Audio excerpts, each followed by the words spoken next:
Hey everyone, and welcome to episode number 12 of the Nerd Federation podcast.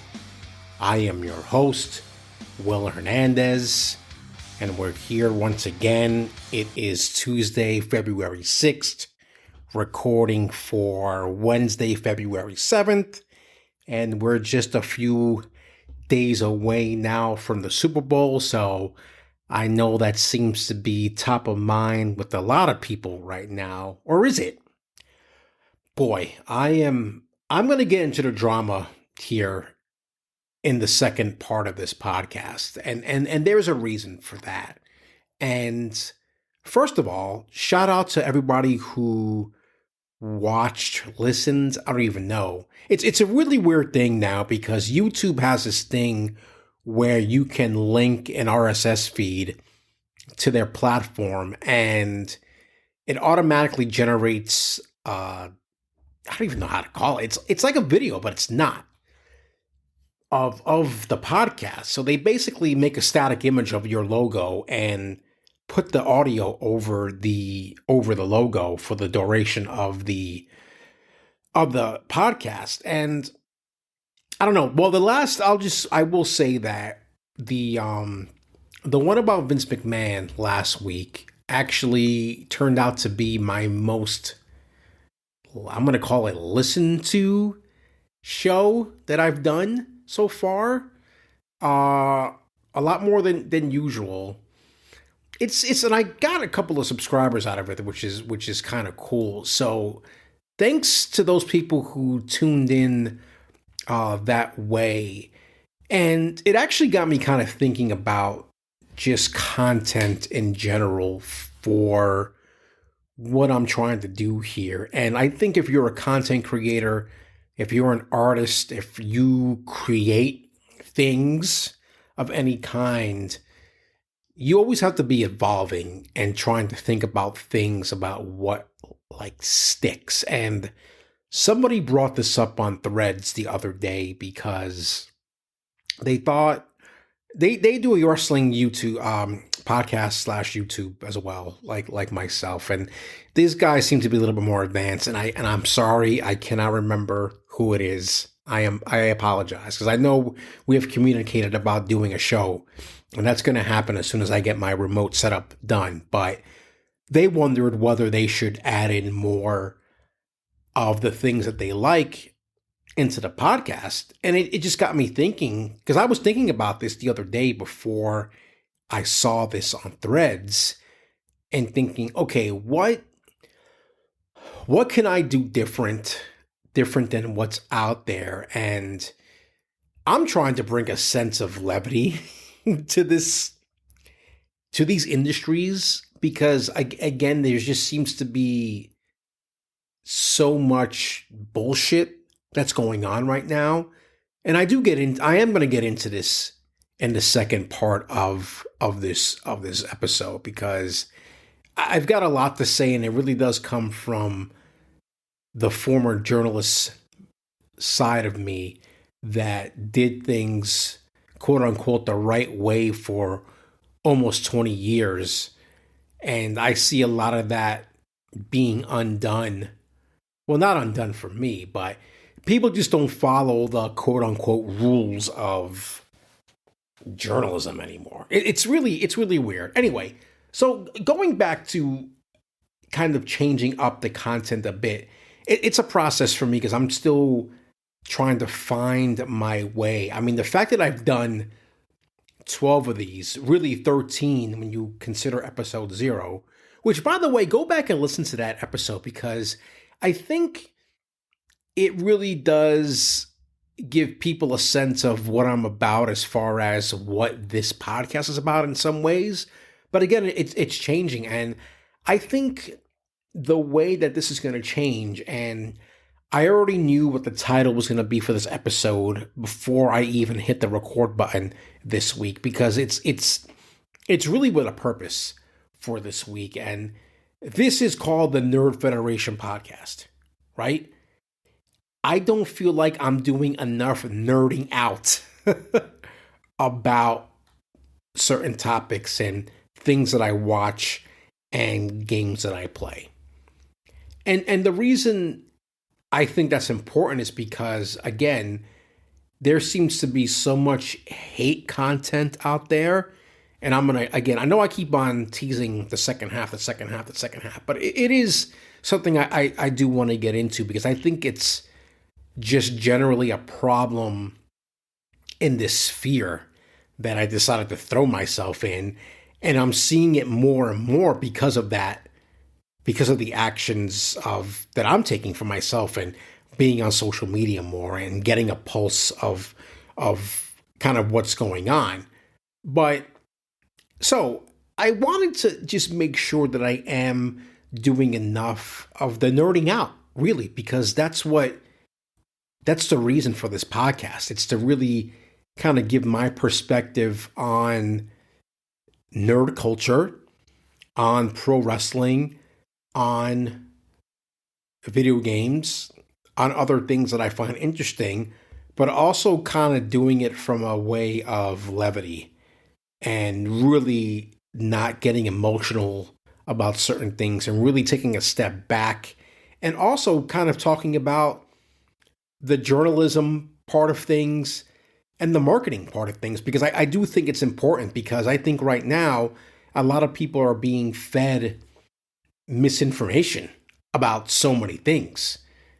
And again, I'll get into that in the second half of the show. But enough about that. So I wanted to jump into it right away this week as I make my timestamps and really talk about what I've been playing and really get nerdy about what I've been playing. And that is right now, first, I will talk about nerding out about Final Fantasy 16, because it's,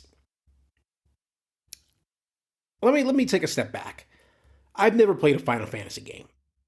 I have always found the series intimidating for a variety of reasons. I've known about it for a very long time, was confused about it when I knew less about games and the games industry, the video games industry. The fact that it is mostly a turn-based franchise. I don't really play turn-based games. I find them very, very confusing. Though people keep on suggesting to play Sea of Stars, and I want to do that. I have the demo downloaded on my Xbox, and I really do want to take a time to really play, at least try out Sea of Stars. But you know, there have been 16 entries into the Final Fantasy franchise proper. And then there are like these interstitials that I am aware of because of people who I listen to that talk about Final Fantasy and talk about these games.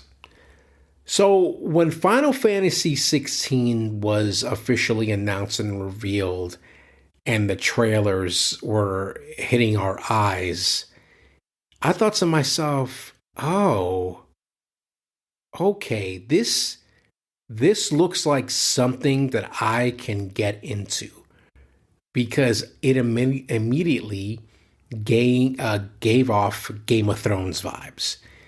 And I love Game of Thrones. And if you take things a step further, obviously we know what Game of Thrones, it's a fantasy, right? And it's obviously is based in the fantasy created by the Lord of the Rings, by Mr. Tolkien himself. So, and it's funny because I was listening to a podcast today, because I do listen to other podcasts, talking about Lord of the Rings and how really those books and then the movies later really set the tone for high fantasy and entertainment, especially in video games. That is kind of like the Bible. And it's funny when you're reading, when you're playing Final Fantasy 16, there are certain tropes that get repeated in high fantasy situations, and I see it in Final Fantasy 16, and it's basically it's their version of this high Game of Thrones, Lord of Rings style of story. And man, I love it. I I'm sitting there, and first of all, I've never played a game with so many fucking cutscenes before. I mean, seriously, it is like you are playing a movie or playing a TV show. It's really interesting how the way they go from the kind of action that you're controlling on the screen to the cutscenes. But then the thing that I find interesting, and I've made some notes here that I want to get into, are the cinematic attacks and dodges where they're real time prompts. You have to press square and press circle and press square, circle, and triangle and X to do these different moves on the screen. And then when you do the attack state, they cause this like substantial damage to the character that you're fighting, especially in these big boss battles. And I've been trying to rack my brain for another game that I have played that have done that, and I can't. I mean, there's some of that in God of War, right? There's some of that in Horizon, I think. I mean, I've played games that have had that, but it's usually to like finish off the character. In a way. Hey, it happened in Kenna, Bridge of Spirits. There was that in some sense, but this game really leans heavily into that, which I don't mind. I mean, listen, I'm somebody who's very story oriented when I play games. I love a good story, and I think a lot of that has to do with the fact that I used to be a journalist, and I used to like creating stories when I was younger, and I kind of fell off of that, and I wish maybe I can get back to that in some ways. We shall see as time goes on here. But I've thought about what would it be like to kind of write a video game or write for a video game. It's very interesting. So I take great pleasure in sitting there and really immersing myself in the lore of this game, the story of this game, which I thought was going to be a little complicated to follow. By the way, I'm 7 to 8 hours in, so it's not like I'm far, and I think this is like a 60-hour game. So I know I've still got a ways to go, but the general premise so far is easy to follow, and I thought that wasn't going to be the case. And I'm not really going to get into like spoilers of any kind here at all, or even really talk about the story too much. But it is right now simple to follow. The great thing about this game, for those who have played it, you already know this, and maybe those who haven't and are thinking about it and might be a little bit intimidated by it, but they have this basically real-time lore that you can like check out. Okay, what am I doing? Where am I going? Where have I been? And it kind of gives you quick synopsis of what you've been doing in the game, locations and things like that. I wish every fucking game did this, because this is like such a different type of thing. And I'm going to talk about Prince of Persia too, because they do kind of something similar, but little later on for that. But this real time lore thing is really cool, and because I cannot tell you, and I always give this example, well, not really publicly, but in my mind, about how I started Horizon Zero Dawn 3 separate times. And for some reason, it just wasn't connecting on those first 3 times that I started playing. And the fact that I knew I had to start this over because I don't remember what the fuck was going on in the story in the beginning. And I wish maybe if this type of mechanic was in that game, I might not have restarted it a second time and restarted it a third time. By the way, it also is funny that I restarted that game 3 times. On the third time, it finally clicked, and now it is my favorite PlayStation franchise. I just think it's kind of funny that a game that I really couldn't click with the first couple of times that I played it, I finally like clicked with me, and Aloy is probably up there with Master Chief as my favorite video game characters of all time. That might be a hot take, but I don't know. Very, I think it's an underrated PlayStation franchise. But there's kind of a correlation here between the two games because Final Fantasy 16 is gorgeous.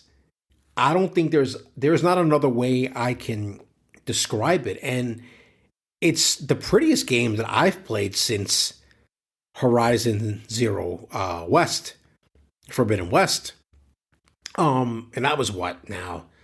2.5 years ago? I can't remember off the top of my head. I think that game looked gorgeous. And the thing is, too, is I am playing Final Fantasy 16 on performance mode. Because I knew the action sequences were going to be kind of crazy. And I thought to myself, I cannot have any stutter or slowness at the lower frame level. So I'm like, oh, I'm going to play this game at 60 frames. And by the way, I know this was a problem, like they've patched, it seems like they've solved this problem, but I have not noticed a single issue with nothing is slowing down while I'm playing it. So whatever problems that they had, frame rate problems that were present early on, they're completely fixed now. So take my, considering the game is almost a year old now. But yeah, it's just like, it just looks great. It looks great. It plays great. So sometimes I don't know if I am playing this game the right way, but when I do think about that aspect of it, I think it goes back to what people have said about some of the drawbacks of the game, of it being a little bit on the easy side. And I can see that because you're really only using one button to attack, which is kind of weird. There's this melee button, square is the melee button, and then triangle is your magic button. So you're kind of going back and forth between those two buttons, and then circle activates the special abilities. And you kind of, I think you do that with either R1, L1 or L2 on the controller to do the actual special attack. But I've been a little surprised by how easy the combat is. And then there are things you can do, which I find really weird, that they kind of automate some of the things when you activate some of these special abilities in the menu. Like you get and this is not a spoiler, but you have a dog companion. He's like a fucking husky. And you have the ability to either do it manually, or he will attack enemies automatically, and he'll see that what you're doing and just kind of attack. And it just comes off as like, I just hit my spit thing here. Sorry. Spit thing, my gate, my noise gate. Which, by the way, I will send the picture of this setup because it's kind of ridiculous.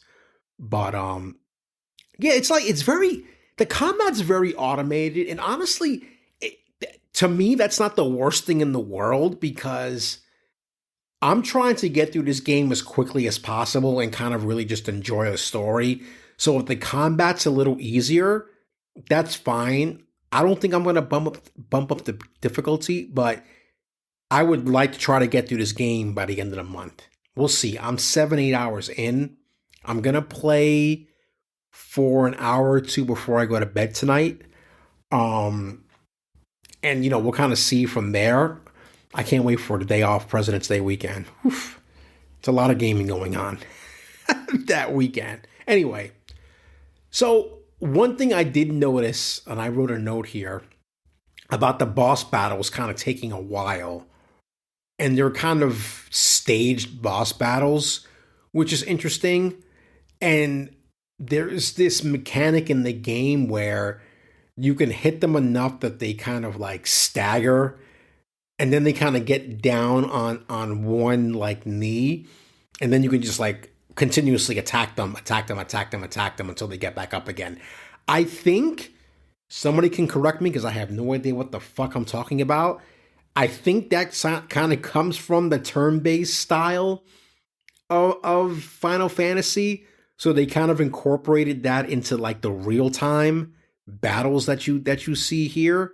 I don't know. Again, I could be talking out of my ass with that, but that's just the trying to put two and two together and infer things while I am playing. That's kind of what I kind of came up with. So, yeah, I again, I'm really, and here's the thing. I know, I think this is what I'm going to do when I'm done with this game. I think eventually I want to go back and try the original Final Fantasy VII, because as much as I want to play the newer ones, the remakes, the remasters, they're remakes. Everybody keeps on saying, no, you need to go play the original because you need to see how much has changed. So I am going to do that. I will probably do that with a guide. I'm not gonna lie to you. I don't think it's a long game. Let me see. Well, let's see what it says on how long to beat.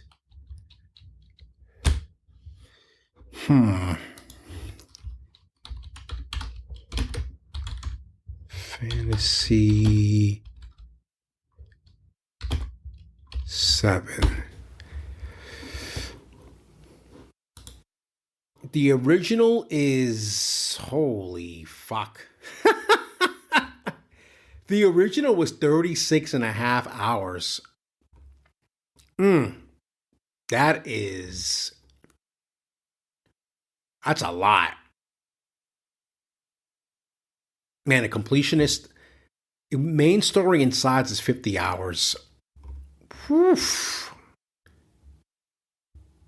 That is interesting. Dude, that game came out in 1997. That's crazy. Anyway, I think it's on Game Pass, if I'm not mistaken. So, but yeah, I think, I think it's, listen, this game is doing its job in that it's getting me interested in Final Fantasy, and I know they're not all the same. I get that.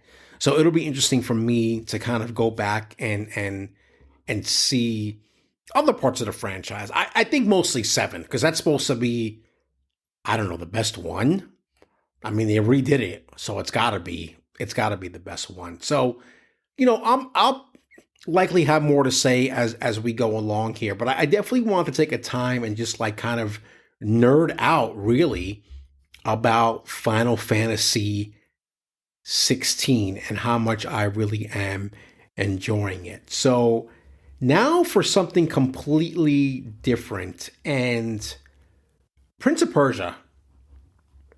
I will say it's Prince of Persia has kind of taken a back seat right now because I'm been into Final Fantasy, and Final Fantasy really has me into it. But the thing is, I know I need to get back to Prince of Persia because that's one of those games that I feel like you have to kind of keep playing because of the style of the game. Though, listen, I'm fucking 45 years old. I am not opposed to doing the easy mode. And I did that for a boss in Prince of Persia, and I don't give a shit. Again, I am playing these games mostly for the story. And there is like a story mode on Prince of Persia, but my ego sometimes says you have to at least play the game on fucking normal. I play all my games on normal, by the way. Like, everything is on normal. I will put the difficulty down if I'm really getting frustrated. Like, you know what? I don't have time for this shit. Maybe I had time for it 20 years ago, but I don't have time for it now. But it's funny. The Prince of Persia is in some ways almost the opposite of Final Fantasy 16, to where it's a Metroidvania. I don't play Metroidvania games, but there has been so much word of mouth with this game, and I don't know if you hear the dog barking in the background. That's outside. I can't do anything about that. The word of mouth of this game was so great that I thought to myself, you know what? I had a GameStop gift card for $25. It was a $25 game. I was like, I'm going to buy this. You know what the funny thing too about that is that I bought the digital code on GameStop for the Xbox, which is like, it's so, what a world that we live in that I got to use a gift card to buy a digital code for the game on my Xbox. Think about that. Think about that for a second. The problem is that the closest GameStop that actually had the game in stock was about a 25-minute drive north of me, and I just did not want to make that drive. I'm going to be completely honest with you. Just didn't want to make that drive. I think I've talked about Prince of Persia on here before, but I will reiterate because it's been a couple of weeks. This game, these people that are complaining about, oh, I don't want to pay $50 for a game that looks the way it does, you're fucking insane to say that. Because this game is beautiful. Is it Final Fantasy 16 beautiful? No. But it's beautiful in its own art style to where the world is colorful, even though you're dealing with like a drab type of story in some ways. This like dead, quote unquote, dead city. But the game is beautiful. I mean, it looks great. It runs smoothly. I mean, they optimized it at 120 frames per second for both the PS5 and the Xbox. 60 frames for the Switch. People are saying that they're playing it on Switch, and it's like, it's awesome. I'm playing it on Xbox, and even here's so Prince of Persia sometimes is my office game.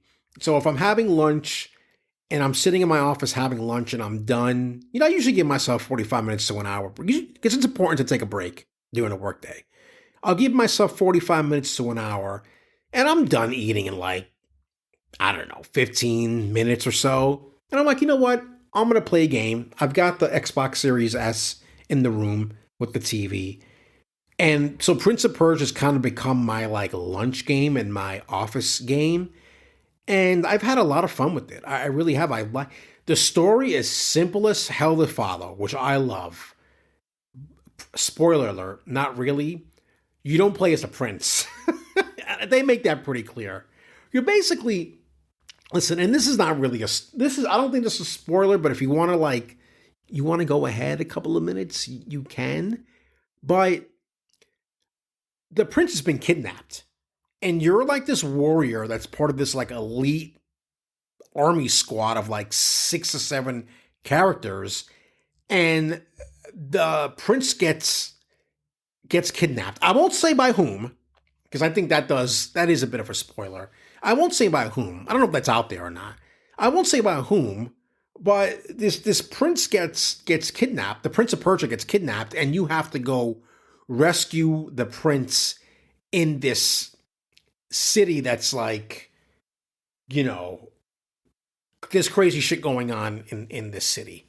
And you meet all sorts of gods, and you've got to basically kill the dead in some instances. It's really an interesting game. And I didn't think I was going to like this whole Metroidvania type of thing, especially the platforming, because platforming can suck in games. It really can. I was getting frustrated in Kenna with the platforming. I've gotten frustrated with Jedi Survivor with the platforming in that game, because if I feel like I'm fighting with the controller, then you didn't do a good job with designing your platforming in your game. I don't really get that with Prince of Persia. And the great thing about Prince of Persia, and when I'm learning about these types of games, is that you acquire these skills as you go along the way that enable you to do different things that you weren't able to do previously in the game. And the great thing about this game is like the map, and you can put these reminders on the map to kind of go back to places that you couldn't get to before. So now, I don't know. Again, spoiler, not a spoiler. You get an ability. It's an ability. You get an ability at some point to where you jump and you can kind of like rush forward. I think by pressing on the Xbox, you're pressing the R trigger. You're not teleporting, but it's like this boost that enables you to get to places that you could not get to jumping and doing the platforming. So you're basically, I'll give you an example. It's after a boss battle where I think you get this ability and you're looking, and the funny thing is I kind of forgot that I had the ability at first. And I'm looking around, I'm like, how the fuck am I going to get up this wall? Because basically the wall was too high. So you were able to jump onto the wall to the right, scoot over to the wall on the left, but to go back to the right, the wall was like too high. But with this ability, you can kind of like push yourself forward and you're able to get onto these higher like platforming levels, which I was like, oh, this is actually pretty cool. And again, as somebody who does not play these types of games, I was just like, oh, this is interesting. The one thing that I have been surprised at by this game is that because there are some like, I would say light puzzles. I always, I'll judge a game and its puzzles by how many times I have to look up a guide to get through something. And I did that a few times in Kenna because I thought some of the puzzles in that game were kind of abstract and I couldn't figure them out. Maybe because I'm just too dumb. I don't know. But in Prince of Persia, what I'm finding is that there are these environmental puzzles, very God of War-like in some ways. And let me tell you something. I fucking hated the puzzles in God of War. Like, oh, I think the problem, this is a side note, a side tangent. I think the issue with the puzzles in God of War is that the puzzles got in the way of the gameplay. Because God of War, I wanted to just fucking kill people. And that combat in that game was so satisfying, but it was so uneven to get to those fighting areas because you had to sometimes do these stupid puzzles to get through an environment. Anyway, but the thing is with these types of games, that's the whole point. You're doing some of these puzzles because that's what the game style calls for. So it's not really that big of a deal. But I have not had to look up one puzzle that I've done yet. I have to admit, I've been for myself because I don't think I'm necessarily like great at games.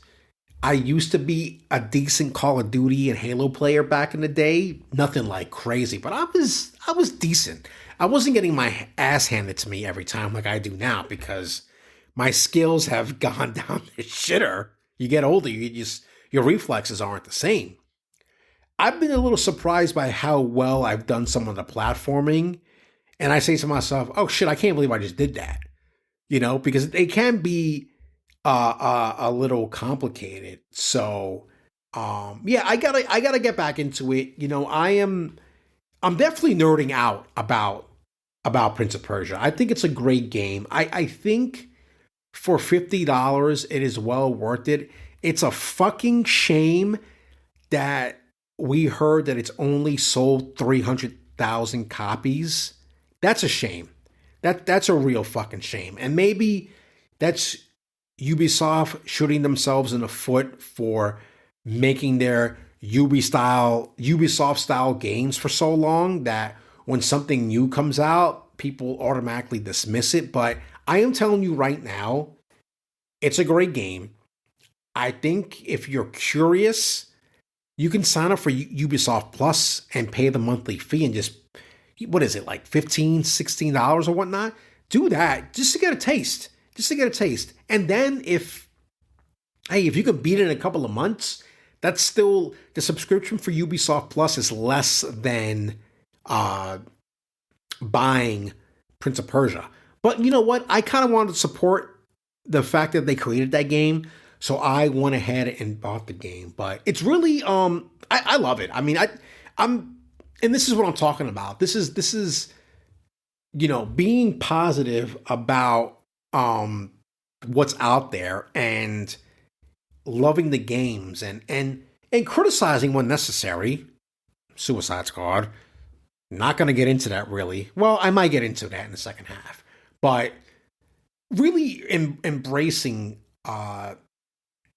these games, these great games that are out there, like a Final Fantasy 16 and like a Prince of Persia. And I'm going to talk about one more game that I am nerding out about as I'm making my timestamp here, and that is Brotato. So this is available on Game Pass. I think it's on Steam as well. But so if you've played Vampire Survivors, Brotato is basically a Vampire Survivors style of game. And I know Vampire Survivors is based off of another game. Listen, we know, life, what did they say? Imitation is the greatest form of flattery, right? I mean, that's what Brotato is doing here. And give me a second, because I need to take a sip of water after talking for almost 40 minutes straight. Little water break right there. I was going to do a Taz thing, but I'm not. I'm not going to do it. If you listen to Taz's podcast, he used to do these, the water break Jones. Anyway, so Brotato is like the perfect game that you want to play, that you can play for 5 to 10 minutes at a time, because you're doing like these runs, and you're this potato. That's what you are. That has these abilities, like you're shooting guns at various weapons at these monsters, and you're in this confined space, and that's the big difference between Brotato and Vampire Survivors. Whereas Vampire Survivors, the map is endless. Brotato is that you're confined to a space. So I feel like Brotato is a little bit more cerebral in the sense that you have to really think about your loadout, because you cannot run fast enough to escape these people. And it's been interesting to kind of use different tactics to advance. The one tactic that I was using last night or 2 nights ago when I started playing was, I've always had this tendency in games like Halo and games like Call of Duty multiplayer to patrol the perimeter. Just like keep on going in a circle along the perimeter and not go in the middle of the map. Because I feel like you can pick up, it's not even camping, because I'm moving. I'm constantly moving. But I'm doing the circle around the map, right? And just picking people off as I'm going around the map. So because you're confined in this square, what I was kind of doing at some point was I was kind of going in a circle as much as I could in the square. And then basically you're shooting enemies, you're facing them, and you're back. You're kind of fucking yourself though in some ways, because there's no room to move back. You can only move forward, but forward is where the enemies are coming from. So I kind of like do this circle. So I did that the first couple of times. And then today, I took my little break today and I played a couple of runs. And there are actually ways that you can, if you stay still, that your weapons shoot faster. So you can like kind of plop yourself in the middle and just have by the way, so the guns are automatically shooting like all the time. There are some cooldown mechanics with some of the weapons, but like today I got a bomb, which was really fucking cool. That the bomb regenerated every 12 seconds and it showed up on the screen. So you would basically lure the monsters over to the bomb.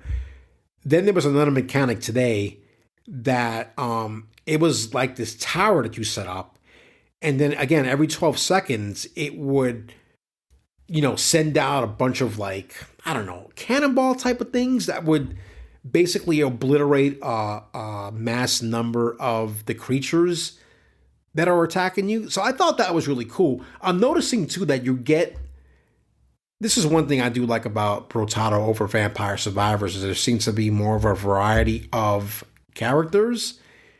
And I'm learning that they're still potatoes, but they've got like different faces, which I think is hilarious. It is kind of like a Mr. Potato Head type of scenario there. So that's kind of cool, but I think I'm noticing, and I've got to experiment with more, but each Brotato has its own like unique abilities that you eventually get. So like the bomb, the tower that shoots the cannons, and maybe some other different kind of weapons that you get. By the way, you've got the weapons you can like, I think you can have 6 to 8 equipped at one time, which is really, I feel like that's more than Vampire Survivors. I don't know. It's been a while since I played Vampire Survivors, but so you've got the weapons, but then you have the abilities that are separate, and I think you can get more of those. So that's where the bomb comes in. Like, the bomb is not part of your weapon; it's in your abilities thing because it regenerates every 12 seconds. The same thing with like the tower. So it's cool. I mean, I listen. It's one of those games. It's like cool to play when you've got like maybe 15 minutes and you just want to get something in, and it's not relaxing at all because there is a sense of what's the word I'm looking for? I can't think of the word, but claustrophobic. There you go. There is a sense of claustrophobia when you're playing the game because you're confined to this one space and you're trying to elude these monsters as much as you can. But it's fun. I've been having a fun time the past week playing the games that I have been playing and nerding out over them. Especially, again, I will say, like, Final Fantasy 16 has been a revelation in some sense because, again, I have never played a Final Fantasy before. And I know, listen, I am well aware of the controversy around people saying that they don't think that this is a real Final Fantasy game because it is action oriented and not turn based. I get that. I understand that. I hear you. And if you're listening to this, I hear you. But my counter argument to that is the fact that this game has gotten me into Final Fantasy to the point where I'm thinking about going back to the turn-based games and playing those. And I think if you're a Final Fantasy fan, you love to see that. You love to see that Final Fantasy 16 turn to this gateway for somebody to play other Final Fantasy games. So that is going to do it for the video game portion of the podcast. I am going to take a little quick break here, and I am going to come back and talk about some wrestling.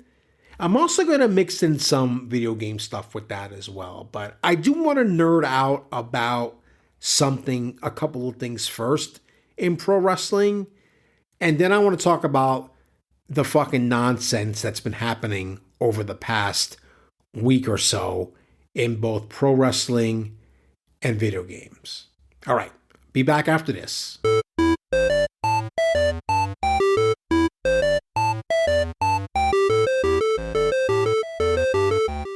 Hey everyone, and welcome back to episode number 12 of the Nerd Federation podcast with your host, Will Hernandez. I actually did not go anywhere as I was doing my little break. Sometimes you got to take that break, man. I mean, I'm talking for 45 minutes straight. And this is the downside of not having a co-host on the show. But I'm actually kind of surprised by how many people do solo podcasting out there with the there's one podcast I haven't watched it or listened to it, but it's a solo podcaster that deals with some pretty complicated topics. So thought that was kind of interesting. And he's talking about stuff. It's called Moore's Law's Dead. Moore's Law's Dead. He's a tech guy that covers a lot of like what PlayStation and Xbox are doing from a hardware perspective. He's actually the person that broke the story on that maybe PlayStation is working on a new Vita type of device and something that's going to be more enhanced than the PlayStation Portal. So TBD as to whether that's actually true, but yeah, who knows? Who knows if that's the case? So anyway, I wanted to take this part of kind of like the pro wrestling segment of the show, particularly the beginning here, and just really nerd out about a couple of things that I saw this week. And it's on the AEW side. You know, the only thing I saw of Raw this past week was the first segment on Raw last night as I'm recording. So I don't know. I am really having a hard time getting into WWE. I can't front. I'm having a really, really hard time getting into it for various reasons, a few of which I will talk about a little later on. But I did want to talk about some stuff that I saw from Collision on Saturday night. And I want to nerd out over that Eddie Kingston Bryan Keith match. Because so that match started Collision on Saturday. I didn't watch it live, by the way. What was I doing? Oh, yes. I was playing Final Fantasy 16. That was what I was doing Saturday night. The girlfriend was away for a good portion of the week because she had some brunch to go to on Sunday, and she's down in the city Tuesday nights to Wednesdays, but then found out about this brunch thing. She was going to stay down there extended anyway because I had to go to Boston for work. Anyway, so I was just, I was like, I'm gonna play Final Fantasy 16 and I'll watch Collision later. So I started watching Collision on Sunday and started with that Kingston Bryan Keith match. And is it Bryan Keith or Keith Bryan? Oh my God. I should probably get the guy's name right. Bryan Keith. So I said something on Threads after I watched that match, and I said, man, that Eddie Kingston, let me read what I had here. Oh,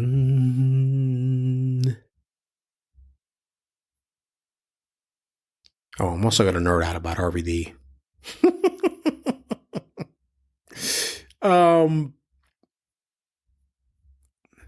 Where is that? Oh, yes. I was too busy playing Final Fantasy 16 to watch Collision live. Just watched the Kingston Keith match.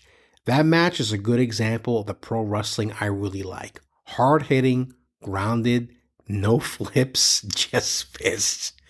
Obviously, that was what FTR used to say back when they were in WWE.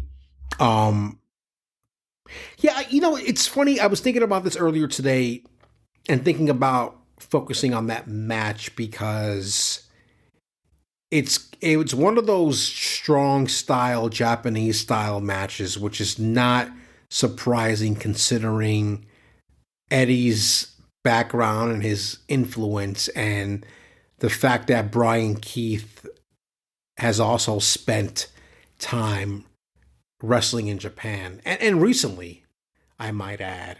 So they did have that like Japanese style hard hitting match. And the reason why I was thinking about it today is because people who watch pro wrestling can be hypocrites at times. And let me explain. Because I'll hear sometimes, whether it's from friends or stuff that I see on the internet, how, and these are people I used to watch back in the Attitude Era. I don't like what some of the pro wrestling is today because it's too gymnasticy. I can't even think of a better term. It is the flips. It is like the Young Bucks. And it is the Lucha Bros and Top Flight. It's that, you know what I'm talking about. It's almost the move stuff and no selling. El Hijo de Pequeño. I know I'm saying that super, super white. And as a Hispanic, I shouldn't be saying it that way. But, so they'll complain about that. Right? Oh, it doesn't look realistic. It doesn't look realistic enough. Blah, blah, blah, blah, blah. So I think pro wrestling should be kind of this smorgasbord of different styles. You can do something for everybody. You can do the old school kind of brawling match. You can do the strong style match. You can do the technical wrestling match. You can do the tag team old school match. You can do the tag team high flying match. You can do the high flyer. You can do the MMA. There are so many different varieties, I think, of matches out there that I can't just like one. And stepping back to somewhat what those people's criticisms are of sometimes the current product, part of the reason why I stopped watching WWE, especially in that, I would say, 2010. After that, it's kind of hard to put a actual time frame on it. But there was a time where I stopped watching is because I was getting bored of the style in the ring because everybody was the same. It was very cookie cutter. Punch, kick, clothesline, body slam, Irish whip, throw the guy into the corner. Fucking small package. It was getting boring. And I've mentioned that before on this podcast. So I became more attracted to the more athletic, not necessarily the flippy shit per se, because I do think selling is important. But to me, when you're, and this is kind of the comparison I make, you see these action movies now, shit is like, there are some, think about the sequence in one of the, I think it was Iron Man 2, because it's the first time we see Black Widow in there. She's not called Black Widow yet, but there's that scene where they go to that building and she's just like kicking ass and it's very fluid, very athletic. And she does like a head scissors takedown. Like you can do that stuff and make it look real, right? But you know, sometimes it goes a little bit too far. And it looks a little bit too unrealistic. But the point I'm trying to, this is a very long-winded way to get to like kind of my point about this match, about this and the style of the match. People will say, I want to see something that's more real and more grounded. Eddie Kingston and Bryan Keith gave that to you Saturday night. And I love that match for that very reason. Because it was grounded for the most part. Eddie Kingston's not doing a fucking, a 450 splash. Or a corkscrew splash. You know? He's not jumping off the rope to do a fucking, not even jumping off the top rope to do a, AJ Styles does that forearm, which I love, by the way. That's a lot. That, to me, that's realistic. That's somewhat grounded in reality, right? the momentum off of that and doing the flying forearm, right? Eddie Kingston's not doing anything. He's doing suplexes. He's slapping motherfuckers. He's doing a spinning back fist, which is like a real fucking thing that you do in an MMA fight. Okay? Meantime, Bryan Keith's office is pretty grounded. I don't think he gets off his feet much. And he's a small guy. So somebody might watch that match, and while the action might be grounded, oh, Eddie Kingston's a fat fuck. He doesn't have the body of a wrestler. Oh, this Bryan Keith guy, he's really short. And he looks like an idiot with those pants on. He's playing a character, so, I mean, you know. But this is the thing. It's just like, well, you can't have it both ways. I mean, you either want the more grounded, realistic type of match that also comes off as like athletic in some ways, or you want to go back to like the hulking, beefy guys from the 80s and 90s that could fucking barely move in the ring because they were so juiced up that they didn't have the flexibility to do anything besides punch, kick, and body slam and clothesline. You give me that Kingston Bryan Keith match any day over some of the shit that I saw in the 80s and 90s. Like, seriously. Yes, you had this pageantry, especially in WWF, with the Hogans and the Macho Mans and... But was Hogan athletic? Not really. When he went to Japan, if you go and watch some of those New Japan matches that Hogan did, his athleticism actually comes out in those matches. But Vince had Hogan doing that style of match because the less you did, the better. That was more personality driven versus any type of athleticism. It was more showmanship. Hulk Hogan was showmanship. He wasn't athleticism. Even though, you know, he often referred to himself as an athlete. So, but again, I will take one of this Eddie Kingston, Bryan Keith match versus a lot of shit that I used to watch. Even some of that WWE shit in the 2000s that was fucking awful. That was the same shit all the time, over and over and over again. That cookie cutter shit that was coming out of OVW and FCW. I don't know.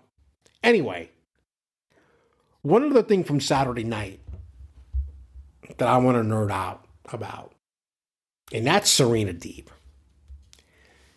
Jesus.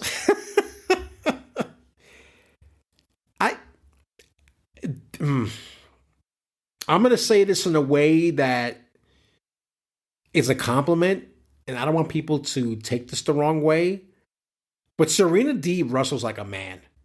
And what I mean by that is that she is so smooth in the ring and what she does and just nearly like flawless that you forget that, holy shit. And let's be honest. And this can go for some of the men too. But we've seen it more on the woman's side, like the athleticism sometimes isn't there. And I think sometimes what separates the men from the women is that a guy's athleticism can mask his flaws in the ring, per se. Whereas on the women's side, that sometimes isn't the case. And don't get me wrong, there are some very athletic women on the women's division. You can see it. When Chris Statlander wrestles, you can see it. When you can see it when Jamie Hayter wrestles. You can see that athleticism. You can see that smoothness. Deonna Purrazzo. She's an athlete. You know? Serena Deeb is on another fucking level. And it's crazy. Queen Aminata, by the way. Man, they put her on a nice showing Saturday night. Shout out to her, too, because I'm really digging her. for various reasons. Come on. She puts her ass in Serena's face like, come on. She's got a nice booty. Let's be real here.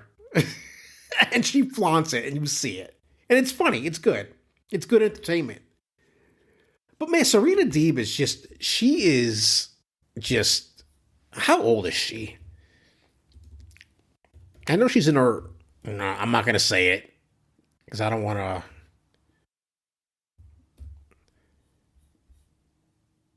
37. Okay. She's not even 40 yet, you know? Like, she is just, I'm so happy to see her back, man. I really am, because that's the type of, she's the type, here's the thing with her. And this is what I think AEW should do. I think they need to get the TBS title off of Julia Hart. And you put that title on somebody like a Deeb, because she can be that workhorse champion and she can get in the ring with all these greener wrestlers and teach them a thing or two in the ring. Just you put the title on her, CBS title on her, and you make it a Deeb Invitational type of thing. Why the fuck not? You should have her in there wrestling with these with the younger talent. She is 37 years old. She has seen it all, man. You know? She's seen it all. She's done it all. She's still pretty young. You know? So you get her into the ring with some of these greener wrestlers. And listen, Julia Hart still needs some seasoning. But you get her with these other like a Billy Starks, or I'm trying to think who else. Excuse me. Queen Aminata is pretty mature already. No issues. Even an Anna Jay, right? Get that title on Serena Deeb. Let her be like the workhorse champion, and that helps to elevate the other women in the division. That's my take on the whole situation. But man, oh man, I love watching her wrestle. Like, seriously. She was actually wrestling at an independent show nearby, and I was so close to being like, fuck it. I'm going to drive the hour and a half to get to the show because I want to see her wrestle. Like, I enjoy, that is somebody I would actually pay to see wrestle. And to me, you want to talk about conversations for best pro wrestler in the world? How is Serena Deeb not a part of that conversation? She has to be. Yeah, the mic skills aren't, whatever. They're not anything to write home about. But holy shit, man. She is. That type of wrestling too, that technical style of wrestling, I always say it's that Bret Hart style of wrestling, because that was the first time I really got exposed to it growing up. That type of wrestling I love that type of wrestling. Like, that's fun. You want to talk about putting a realistic spin on things. That is like a kind of a realistic spin on things. So yeah, nerding out to Serena Deeb, I will do that any fucking day of the week. All right. I'm not even going to bother taking a break here as I get into this last portion of the podcast. But we need to talk about what the hell is going on in both pro wrestling and video games. And from the perspective of, man, I gotta, I didn't really write any of this down. Didn't really make any bullet points to really talk about, but I have so much I want to say. Not necessarily that I need to say it. I just want to say it to get it off my chest. And the amount of just, let me back up. Let me separate the two in some ways first. Because we saw what happened on Friday night with The Rock and with Cody Rhodes. And they seemingly teased this whole scenario that now The Rock is going to wrestle Roman Reigns at WrestleMania instead of Cody Rhodes, who has won back-to-back Royal Rumbles. And the whole idea of the Royal Rumble, and it has been for a long time, is that if you win the Royal Rumble, you main event WrestleMania. So now we potentially have this scenario where Cody wins the Royal Rumble and he's main eventing night one against Seth Rollins. And that's a maybe at this point. And I'm going to get into that. Because if you watch Raw on Monday,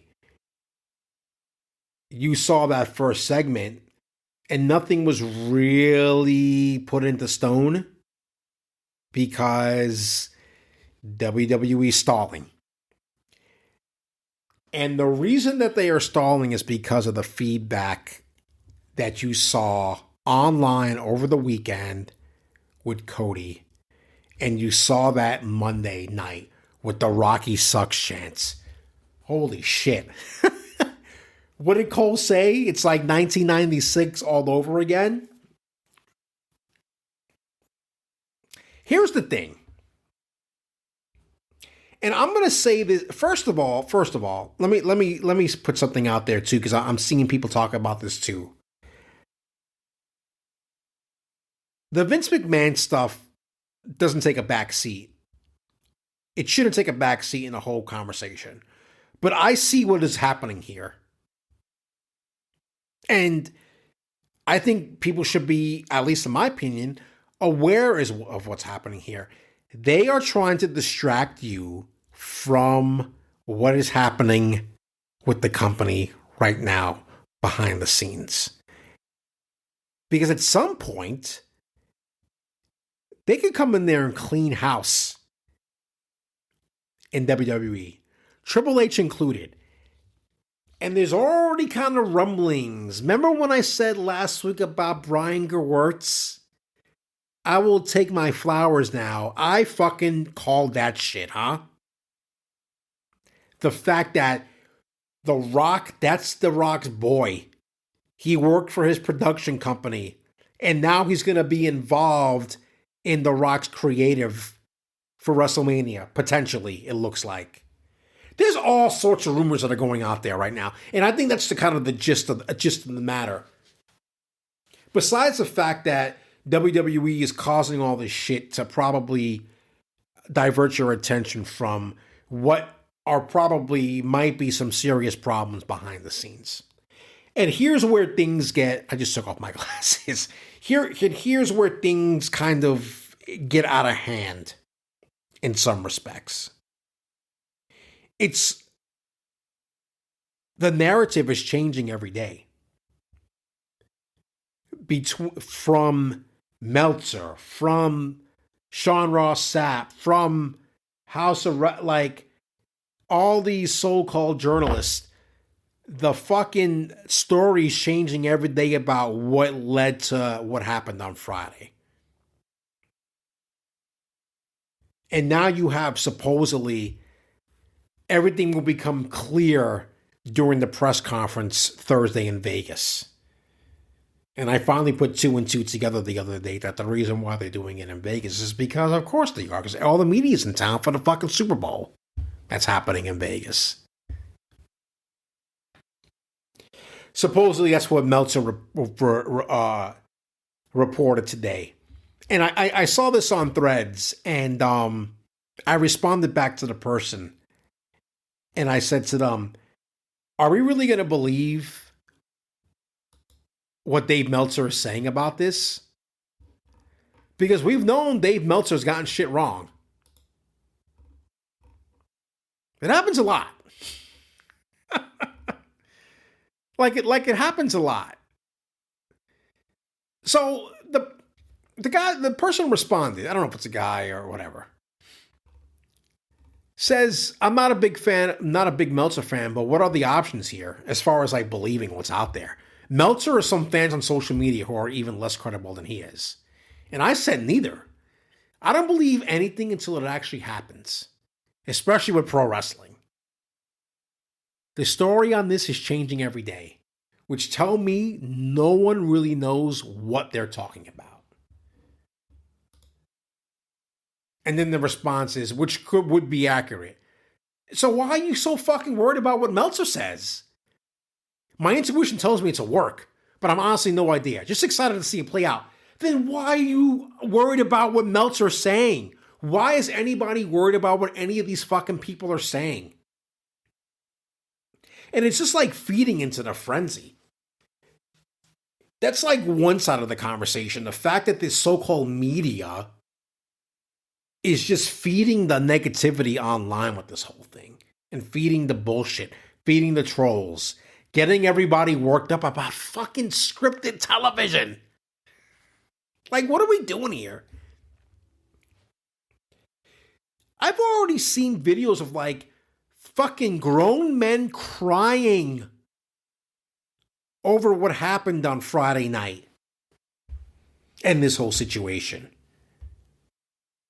Listen, I'm not saying it's a bad thing to get emotional over certain things, because Lord knows I have gotten very emotional by the stories being told on a screen. I got very emotional at that takeover with Bayley and Sasha Banks, because it was a great fucking moment. It was a great fucking moment. When CM Punk came back to as much as I do not like CM Punk now, which is fucking crazy, I was very emotional when he came out for that Rampage. I must have watched that video like fucking 20 times. That promo 20 times when he came back. And I never got tired of watching it. That's great shit. But you're losing it over like some backstage politicking? Come on. Because that could be what's happening here. Again, the story's changing every day. I don't think this was the plan, by the way. I don't think this was the plan for this WrestleMania. Yes, Roman The Rock, they've been teasing that for a while now. But there are reports, again, depending on which way the wind's blowing a certain day, that they were going to save that as a non-title match in Saudi Arabia or like for SummerSlam or Survivor Series. That the title was not going to be involved. And then you see stories about The Rock politicking to actually fucking win the title. So we're going to go back to this part-time bullshit that we went through with Lesnar? Or that we gone through with Roman Reigns? Like, what are we this is, again, this is like the reason why I gave up on WWE. And I have a hard time going back because you're telling this great story about the prodigal son return to WWE. Things didn't work out in AEW. Comes back to WWE to prove a point. Right? At least in story-wise. And then shit hits the fan behind the scenes. And The Rock is supposedly making business deals on the side to politic his way into the main event at WrestleMania 40. Which is a big deal. 40. It's 40.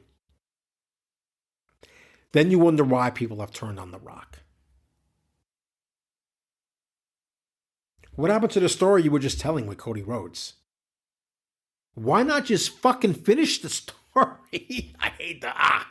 I hate that. I hate that I just said that. Why don't you just finish the story you were telling and then go back and Let The Rock and Roman Reigns figure out their shit. Let, The Rock's ego, because that motherfucker has an ego, by the way. That dude has a massive fucking ego. Let him get his shit in. But let Cody finish this situation. Dude, you can see it. Come on. Dude, you saw it in Cody's face on Friday. You saw it in his face on Monday when they were chanting Rocky sucks. Come on, man. And WWE didn't think this was going to happen. Listen, again, part of this is a fucking distraction. They're calling an audible to distract you. The new shiny object. Oh, look at this. So nobody talks about this bad shit that's happening behind the scenes.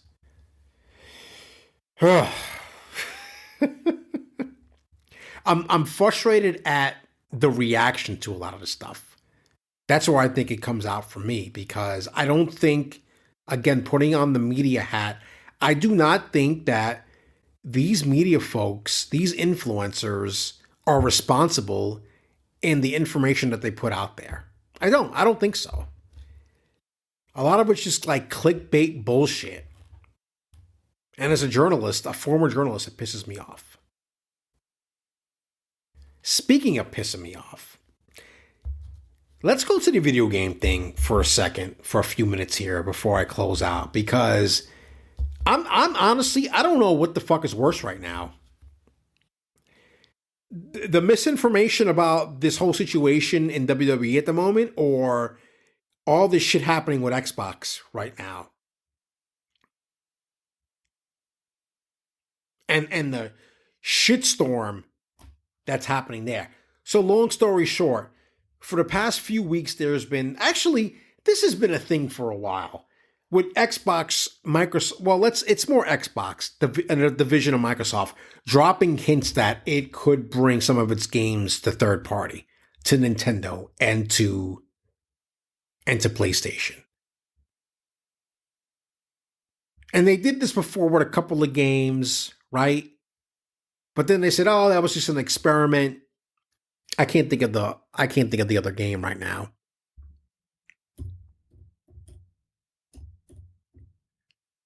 I'm looking up what it could be. Ori, sorry. It came to me. Ori and the Blind Forest, I think, was the one that came. So now, in the past couple of days, we've seen shit blowing up about, oh, this is really happening. Hi-Fi Rush is really coming. And so is Sea of Thieves.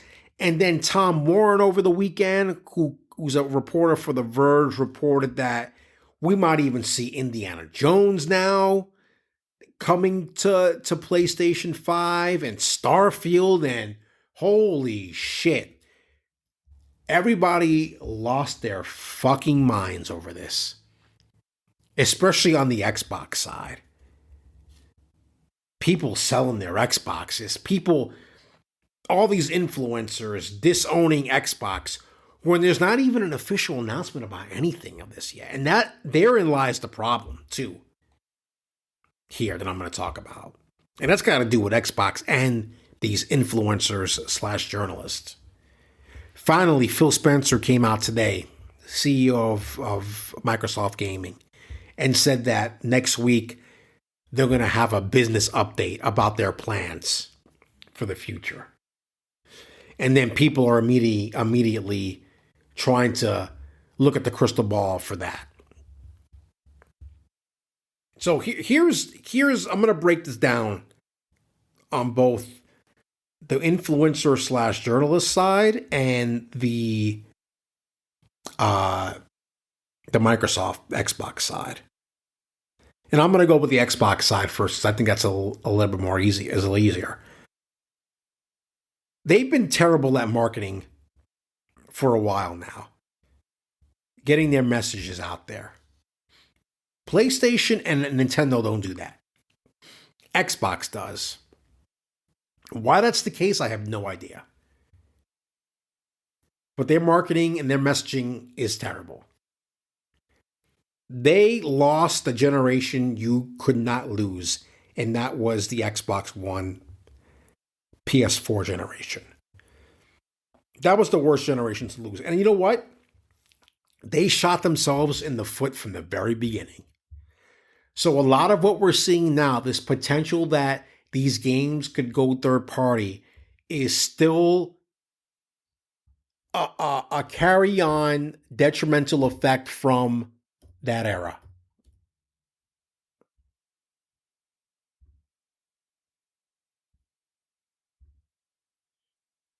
Okay? I'm looking up information about the Xbox One because I forgot what year that came out. So many years later, we've got this problem of my Xbox doing. That's why they have Game Pass. That's why they're trying to get Game Pass all over the place. Now we're hearing rumors, by now they might walk back day one Game Pass stuff and this blah blah blah blah blah. We wouldn't be in this situation if Xbox had handled their shit back then and provided better messaging now. And then some people are saying, well, they're still doing this whole FTC thing, and maybe that's why they can't, say what they need to say. And even if they say something next week, you have to take it with a grain of salt because they still have this, they're still tied up in this FTC matter over the merger with Xbox and Activision. I can't keep these stories straight. You know why? Because the people that are talking about this shit are full of shit, I think, in some ways. Because they're looking for clicks and engagement, and they're thriving on this stuff. These guys like fucking Tim Dog and Colt Eastwood. Yeah, I'm going to call them out. Fuck it, I don't care. They're never going to hear this. Like, these guys are just... They want to say that they're not toxic. They cannot be any more toxic. They're no better than these PlayStation guys that are the same way. It's just console war bullshit, man. I don't understand, like, where it comes from. And the problem is that it's affecting the way things are reported, right? If I was Xbox, I wouldn't talk to any of these fucking people anymore, honestly. I wouldn't. Because they're feeding into the bullshit. I saw a clip, I think it was today. I think it was Tim Dog and these other idiots that were doing a podcast thing and I just got this information from a source. Oh, things aren't going to be as bad next week. Is that, like, I don't believe you. Like, I don't fucking believe you. Because I feel like you're doing this stuff for, like, engagement. Really. If I was Xbox going forward, I wouldn't deal with these people anymore. Seriously.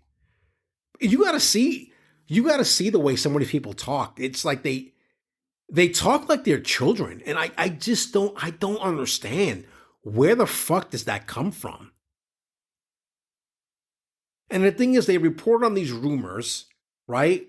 And the story is changing every day.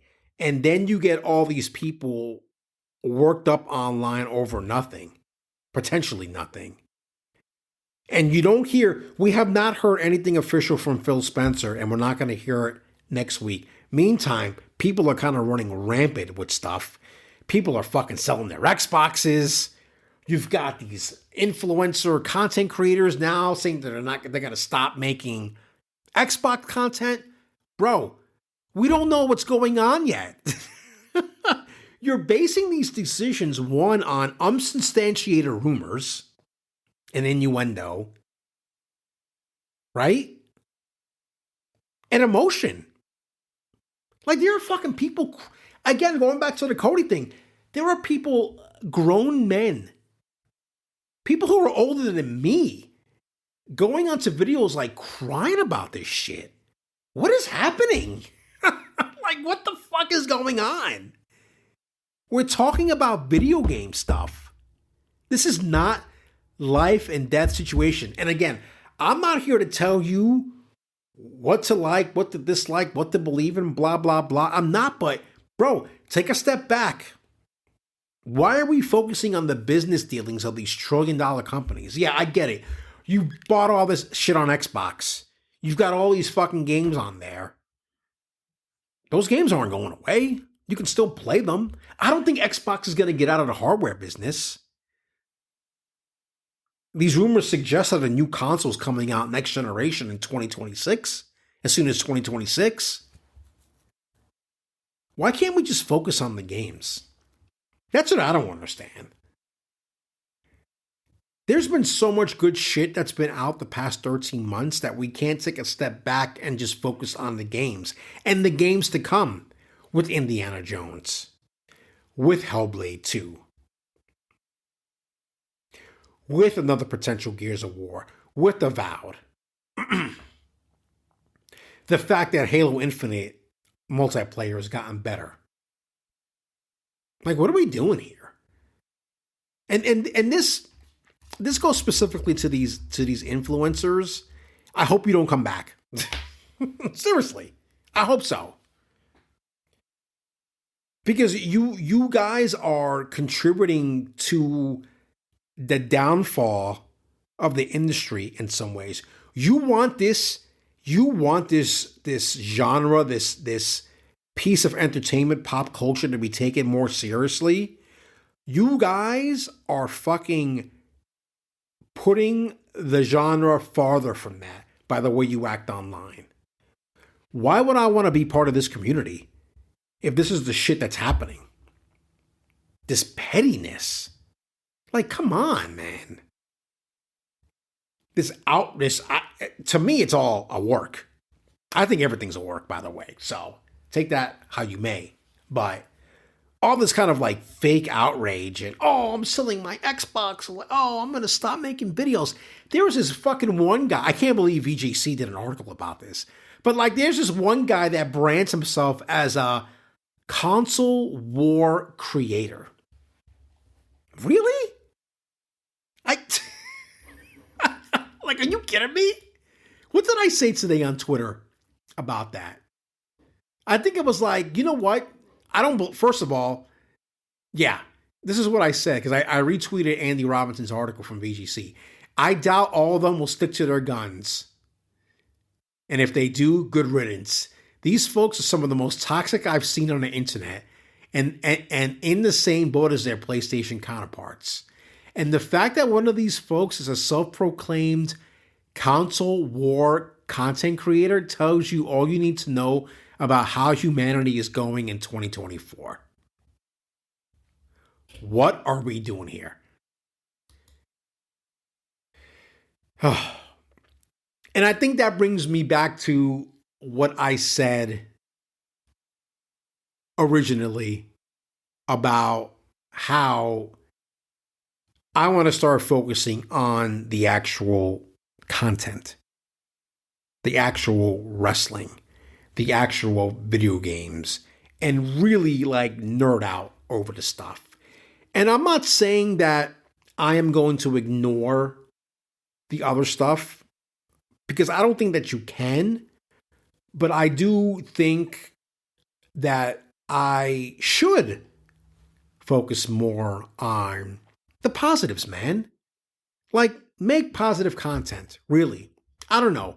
I know that doesn't get all the clicks and doesn't get all the attention, but you know what? I'm not really trying to do this. I mean, would it be nice to eventually make some side money from doing this? Yeah, sure. I'm not going to front. I'm not going to lie about that.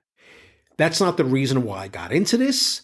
I did it more to kind of keep myself sharp as far as being able to talk off the cuff about topics, and really maybe some topics that are not necessarily in my wheelhouse, but I like doing it anyway because it challenges me, and I think it's good to be challenged. And it does, like I said, keep my mind sharp, because I did this professionally. I had a podcast professionally a couple of times that I enjoy doing, and I'm enjoying doing this as well. So much to the fact that there are a lot of things going on in my head about adding video. And if I did that, do I need to record on a different day just to give myself time to like do the video? I might do like a test video podcast and see how that goes. Obviously the software There's software out there that you just strip the audio from the video and upload the audio to the podcast service and put the video on YouTube. I don't know. There were things that I need to experiment. That President's Day weekend is going to be a perfect time for me to experiment with that stuff. So anyway, I cannot believe I've been going on for so long and I am hungry. It is time for me to make dinner. It's 9:10 at night and I'm tired. So if you stuck around me this whole thing, I thank you. Please follow me on all the socials. I will say I have been more active on Threads. I would say if you want to get the most interaction from me, look for me on Threads, but I am on everything else. I'm on Facebook, I'm on Instagram, I'm on TikTok, and I am on X and Twitter. Just look for Nerd Federation Podcasts, and actually not that hard to find me. So, thanks for joining me. We are going to be in for some shit in the next few weeks, and I cannot wait. And I'm going to try to be more positive and focus really on what it is to be engulfed in pro wrestling, engulfed in video games, and just engulfed in some nerd culture. Because it's great. It really is. It's a great time to be into these genres. So I hope you enjoyed the podcast, episode number 12, and I will see you next week. Take care.